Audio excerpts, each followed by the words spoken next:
Wow, I have so much to say about the series. And I'm not nearly going to say it all in this video, but here we go. This is Monster Man, and today I want to talk about Runaways. Runaways made me. Runaways is where I truly think my obsession with comics happened, and it is probably my second favorite comic series to... There are actually a surprising number of elements Runaways and Invincible share that I've started to look for in comics that really draw me in, and I think if you're a fan of Invincible, you'll be a fan of this as well, so you should check it out. Runaways reminds me a lot of the Wildstorm or Dakotaverse for DC. Technically, Runaways takes place in the Marvel Universe, but other comics rarely reference anything that happens in Runaways, or anything that takes place within its story. This is similar to Invincible, which mainly references other Image Comics works done by Robert Kirkman, even though technically other Image Comics also take place in the same verse. It's very localized and focused on the characters, and that's what I love about this. They deal with potentially world-ending threats that nobody knows about, and they have to figure out how to deal with them on their own. It's the ultimate coming-of-age story to me, and that's another thing that makes it feel different. Unlike other stories in Marvel, where things age at an incredibly slow pace, and all the characters essentially stay the same, time passes in Runaways at a reasonable rate, much like in Invincible. At the time of this recording, the Runaways are actually young adults at this point, like I am, so quite a few years have gone by with the series, and it feels like it's growing up with me. But I'm getting ahead of myself. In this video, I really just wanted to cover the first volume, which to be fair, is the first part of the defining arc of the series, that I don't think they've topped, but I do want to touch on a little bit of what comes after, and why I can't stop reading it, and what really makes this team special. The Runaways are a group of kids of circumstance. They are fairly similar in age, everyone's 16, except for Molly, who's a few years younger than the rest of the group. They are all friends, but they are mainly only friends because their parents are friends. They would spend a lot of time at each other's homes for different events, and they had to keep each other company. They share a mutual appreciation for superheroes and video games, and they socialize online from time to time. I know it sounds childish, but at the time I was reading this, I kind of had this feeling of being seen for the first time in a comic. I could really relate to being dragged by my parents to their friends' houses and being forced to get along with their kids. I know that feeling of being a little bit annoyed, of having to go out just because your parents are going out, but also not hating the kids and be a little bit happy to catch up with them and hang out, especially since the kids are pretty much in the same circumstance that I'm in. And I feel like this story captured that moment of youth pretty well.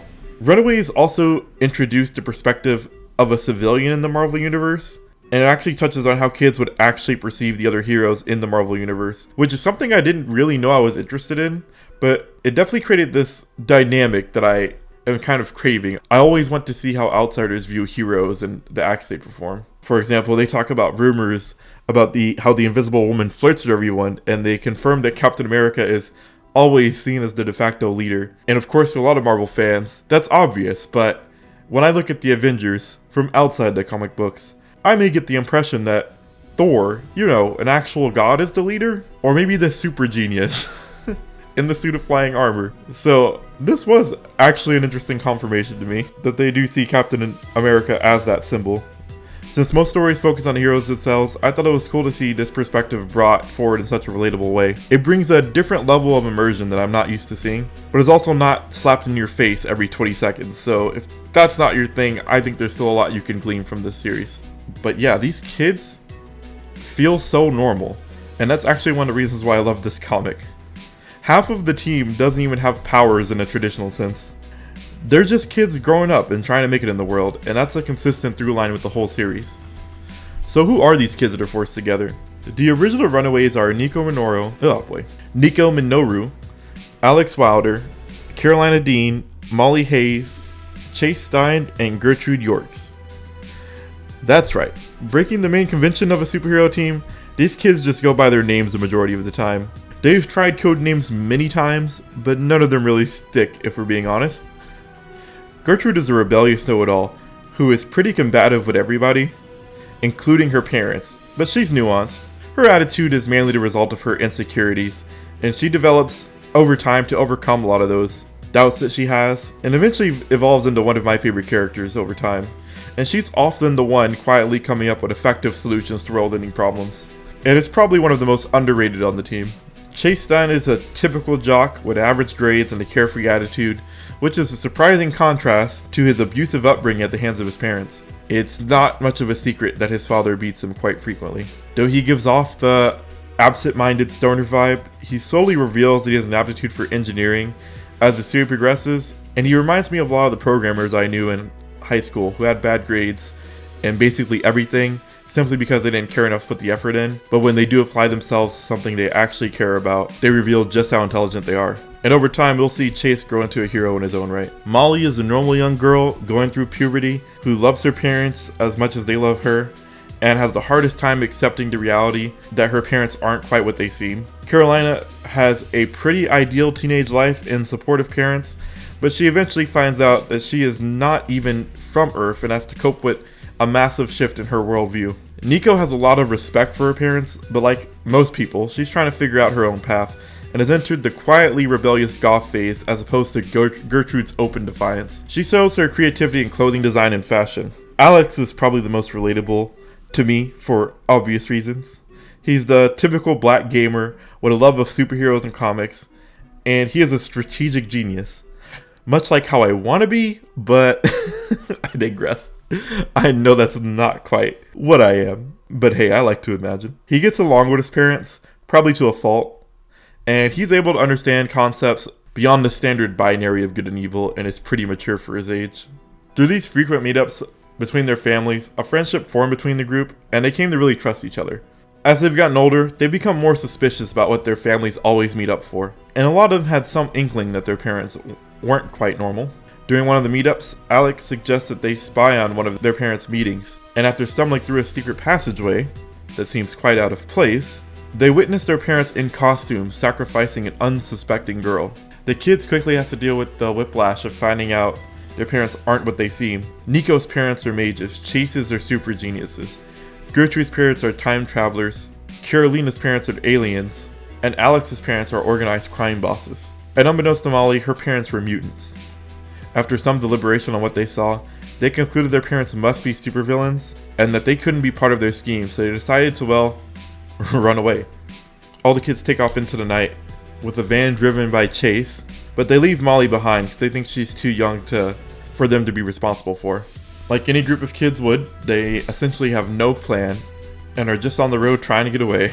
Alex decides he needs to make the decisions for the group, and he tells them they should go investigate their parents' home to find out what their parents are truly doing. This is where the group starts discovering their family's histories and their own abilities. Gert's home is first, and she finds out her parents are actually time travelers. They aren't super geniuses, but they have access to future tech which gives them an edge. They left Gert a genetically engineered velociraptor that responds only to Gert's thoughts, and her connection with the dino becomes her main ability.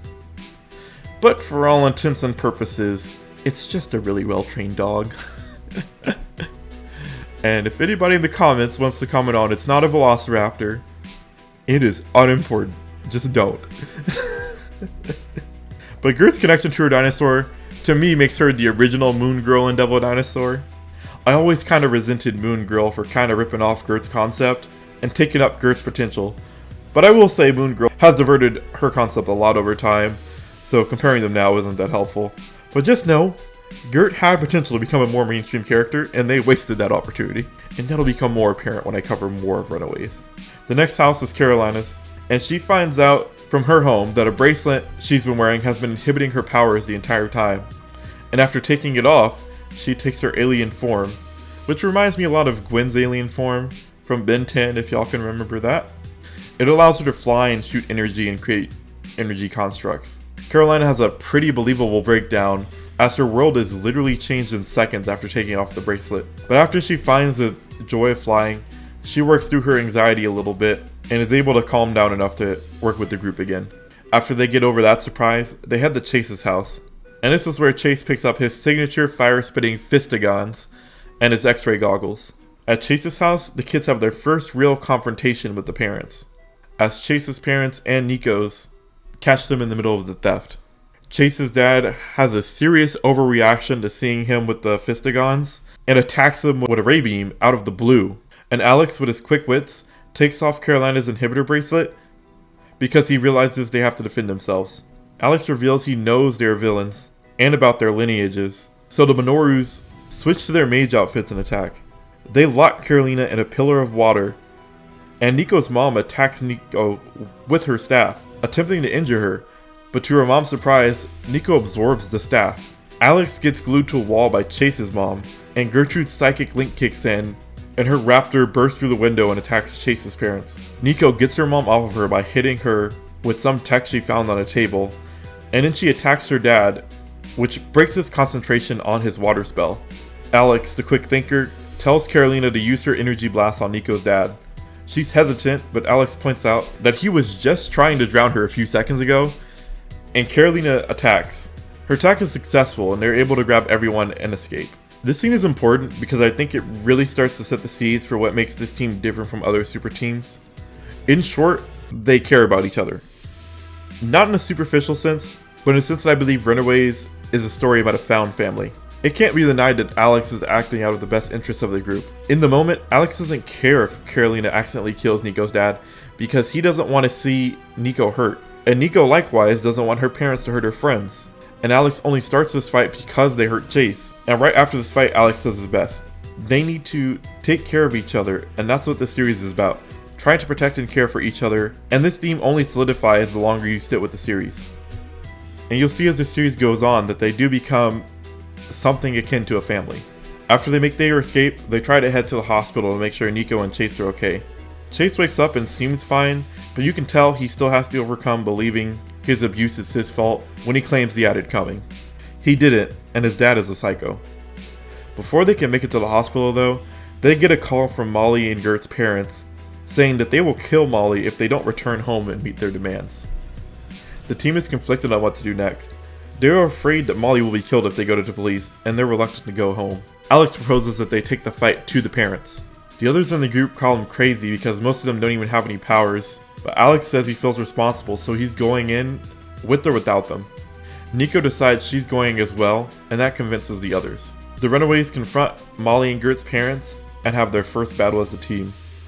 Alex proves his worth by devising a clever three-phase plan that shows off his tactical mind. The others rib him and tell him to stop using game terms and sounding like a nerd, which feels so appropriate to how I would act with my friends at the time. This comic really feels like a time capsule in that way. Like you think you're being cool, but you get roasted a little bit. Before they execute the plan though, Nico and Alex share a tender moment when they relate over feeling powerless to stop the negative things in the world, which is something I sometimes still feel as an adult, and clearly a personal experience the writer is bringing into the story. And Nico gives Alex a quick kiss to show her affection, and I think this young love is important to see in a comic. To get an idea of what a healthy relationship can look like, can't say it was my experience, but a little romance never hurt anybody. Nico and Alex go to the front door of Molly's home unarmed, and Molly's dad answers. He lets them in and asks them where their friends are, and Alex tells them that his friends will come when they confirm that Molly is safe and unhurt. And that earns Alex a little bit of respect with Molly's dad. He quickly turns on the kids though, and uses his psychic powers to make Alex and Nico kneel before him. Alex screams out for phase 2 before he loses all control, and Gert's dinosaur bursts through, attacking Molly's dad and freeing Nico and Alex. Just as things seem like they're going to plan, Alex is knocked out by Gert's dad, forcing the others to fight without him. Nico charges Gert's dad and gets cut by him on accident. This forces the Staff of One to emerge, and Nico performs her first act of magic by freezing Gert's mom in place. Outside, Chase and Carolina wait for Alex's signal but are surprised by Carolina's mom, who used her powers to subdue Chase. Carolina confronts her mom, asking her why she would hide the only thing that makes her special. I put emphasis on that because obviously that's not the only thing that makes her special, but you know, she's really in her feelings right now. And her mom tells her she just wanted to give her a normal life. And while as an adult I can see that that's an appropriate response, but Carolina in her teen rage punches her mom with her hand wrapped in her power dampening bracelet, which turns off her mom's power, freeing Chase. Back inside, Nico confronts Molly's mom, who is doing the questionable act of using her powers to keep Molly asleep. Molly's mom threatens Nico, and as they argue, Nico sees Molly with a bloody nose and assumes her mom did something to her and strikes her mom when she's off guard. They realize Molly is a mutant due to her glowing body, and Molly is confused and lashes out at Nico for hurting her mom. The other Runaways slowly run in, try to explain the situation that their parents aren't good people. but being the youngest, Molly refuses to believe them. But showing they're all a little young and naive, Chase and Carolina, who were supposed to be watching the adults, came upstairs, allowing Carolina's mom to get the drop on them. She snares Gert and delivers one of the most savage threats I have ever heard. And I just want to point out, I love the writing of this scene. And it's honestly the funniest scene in the comic for me. We get a Barney reference, which hits different because I grew up on that damn purple dinosaur. And we get confirmation that even little kids can understand what a mutant is, and it cracked me up when Gert tried to explain the mutant thing to Molly instead of the parent situation. And then Carolina's mom grabs Gert and starts talking about popping Gert like one of her blackheads. Is one of the most out-of-pocket lines I have ever heard. To the one girl that's insecure, that's like the most messed up thing you could say. And it has me rolling every time I read it. But back to the story, Molly switches gears when she realizes her friend is in danger and uses her newfound powers to attack Carolina's mom. And it turns out she has a form of super strength that sends Carolina's mom flying into the pool. With the immediate threats handled, Alex and Nico take a minute to fish out Carolina's mom, and like all great teen romances, avoid talking about their feelings. Which isn't healthy, and, well, maybe realistic is probably a trope we should leave in the past, and maybe show teens how to actually deal with their feelings, instead of avoiding them for however many years. They fish Carolina's mom out of the water so she doesn't drown, and Alex takes a decoder ring off of the mom's fingers, and the kids escape back onto the road. Molly is still processing, and hasn't fully grasped that she is not going to see her parents for some time, and she hasn't even fully accepted that they are evil. And this gives me a brief segue into something I want to commend for this comic, and that's its nuanced portrayal of the parents in the series. The parents aren't one-note villains. It's very clear that they care about their kids, with the exception of Chase's dad, and their motivations make sense, even more so as I grow older. I can understand why a parent would make these decisions if they believed they would save their kids and that it was the only option. And when you learn what they're fighting up against, it debatably justifies their actions if you didn't have an alternative plan. But let's not mince words. As relatable as their motivations are, there's a darkness to their actions that I do think firmly lands them in villain territory. As they're riding, Alex gets a call from his parents, and instead of explaining to Alex what's going on, they show him how much control they have over the town. The TVs the kids start driving past show Alex as being framed for the murder of the woman they saw being sacrificed, and the other kids are being framed as accomplices to the kidnapping of Molly, who's only 11. This move solidifies the group as not only runaways of the families but of the law. Tired and unsure of what to do next, Chase suggests they hide out at a mansion that was caved in by a natural disaster. The kids, safe for the moment, make it to the cave and decide to stay there. Each of the kids takes up a new name.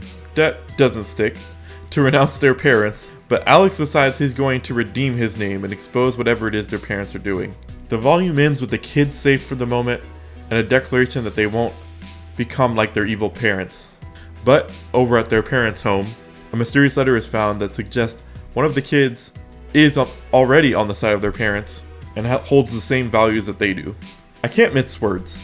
This is one of the best opening arcs of a comic I have ever read, and I think it largely still holds up. It has drama, mystery, action, and comedy in the perfect proportions.